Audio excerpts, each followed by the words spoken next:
अरे यार, 6 महीने कैसे बीत गए पता नहीं चला। न जाने मैं 6 महीने से क्या कर रहा था। किताब पलटूं तो कुछ भी समझ नहीं आ रहा। ऐसा लग रहा है कि सारी चीजें मेरे लिए नई है। न जाने मेरा क्या होगा, किस तरीके से मैं इस बार एग्जाम्स में पास भी कर पाऊंगा या नहीं कर पाऊंगा। भगवान ही मालिक है। इस तरीके के ख्याल दोस्तों आपके दिमाग में भी इस वक्त चल रहे होंगे। एज ए टीचर मैं जानता हूं आपकी प्रॉब्लम्स को। 6 महीने कैसे बीत गए आपको पता नहीं चल रहा है, लेकिन अभी भी कुछ नहीं बिगड़ा है मेरे दोस्त। अभी भी बहुत सारा टाइम है। अभी भी 2 से 3 महीना ऐसा टाइम है जिसका इस्तेमाल अगर सही से आपने कर लिया तो बहुत अच्छा प्रदर्शन कर सकते हैं। क्योंकि किसी ने क्या खूब लिखा है कि असंभव शब्द तो मूर्खों और कायरों के शब्दकोश में मिलता है। इसलिए अपने अंदर कभी असंभव शब्द को एंट्री करने मत दीजिए। हमेशा ये संभव के पीछे भागते रहिए कि हर वो चीज संभव है जो मैं अपने दिमाग में सोच सकता हूँ। आज इस वीडियो के माध्यम से स्टूडेंट एक बहुत जबरदस्त टॉपिक के ऊपर बात करेंगे कि अभी तक अगर आपने कुछ भी नहीं पढ़ा तो ऐसी कौन सी ट्रिक है, ऐसी कौन सी टेक्निक का इस्तेमाल करेंगे कि कुछ ही दिनों में आपकी तैयारी बहुत अच्छी हो जाएगी और आप काम भर का अपने एग्जाम्स में प्रदर्शन कर सकते हैं। ऐसा प्रदर्शन कर सकते हैं जिसमें आपके अच्छे खासे नंबर आ जाएं। तो इस वीडियो को लास्ट तक ज़रूर देखिएगा। इससे पहले स्मार्ट स्टडी टिप्स से रिलेटेड वीडियोस देखने के लिए आप इस चैनल को सब्सक्राइब ज़रूर कीजिएगा। आगे बढ़ते हैं और शुरू करते हैं अपने इस वीडियो को। भाई देखिए साहब, मैं ये जानता हूँ कि 6 महीने कैसे निकल गए आपको पता नहीं चला, लेकिन अब भूल जाइए उस 6 महीने को।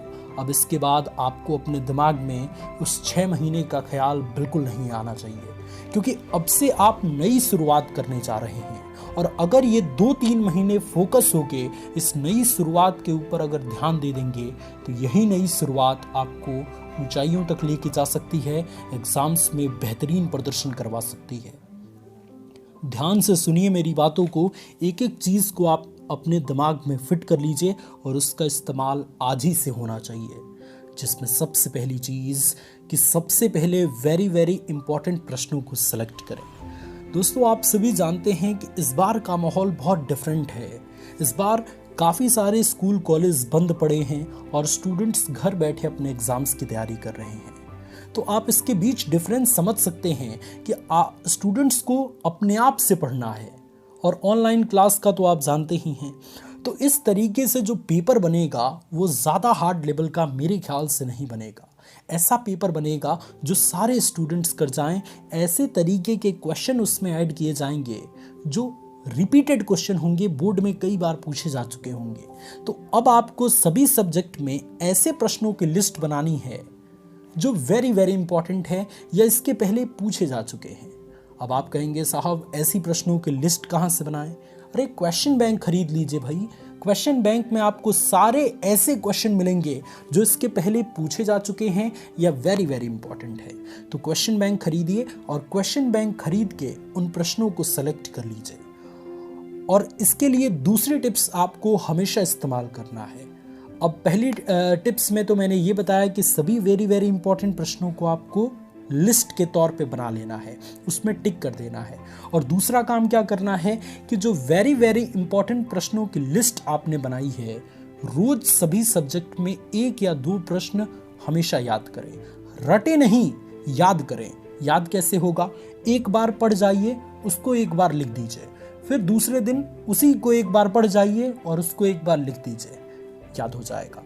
अब आप उसको रटने की कोशिश करेंगे कि ये इस तरीके से बार बार रटेंगे कि प्रकाश का अपवर्तन, प्रकाश का अपवर्तन, प्रकाश का अपवर्तन, प्रकाश का अपवर्तन, वो गारंटी है कि भूल जाएगा स्टूडेंट। इसलिए आपको करना क्या है?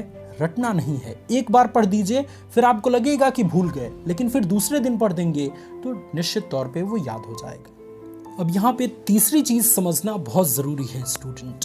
क्या है तीसरी चीज? कि रोज रीडिंग कैपेसिटी अपनी बढ़ाने की कोशिश करें। अब आपके दिमाग में चल रहा होगा कि भैया ये रीडिंग कैपेसिटी क्या है? तो इसमें कुछ करना नहीं है।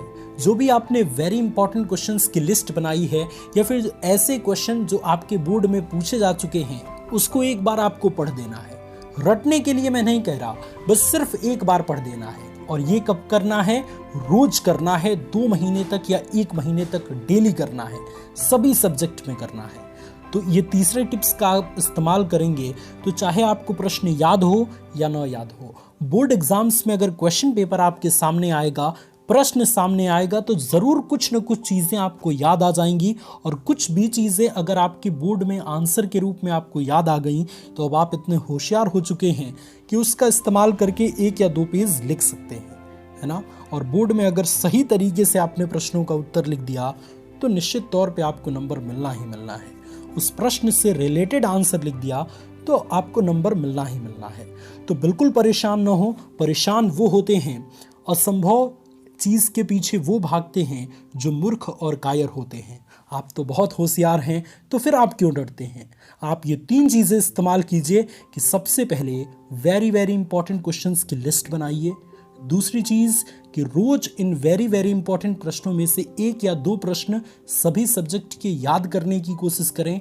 और तीसरी चीज कि रोज अपनी रीडिंग कैपेसिटी को बढ़ाएं, रीडिंग कैपेसिटी को इंक्रीज करें। इस वीडियो के माध्यम से स्टूडेंट्स, मुझे उम्मीद है कि मैं अपनी बातों को बिल्कुल ज़बरदस्त तरीके से आप तक प्रस्तुत कर पाया हूँ। अगर आपको हमारी बातें पसंद आईं, ये वीडियो अच्छा लगा तो इस वीडियो को लाइक कर दीजिएगा, अपने सभी दोस्तों में शेयर कर दीजिएगा और चैनल को सब्सक्राइब कर दीजिएगा।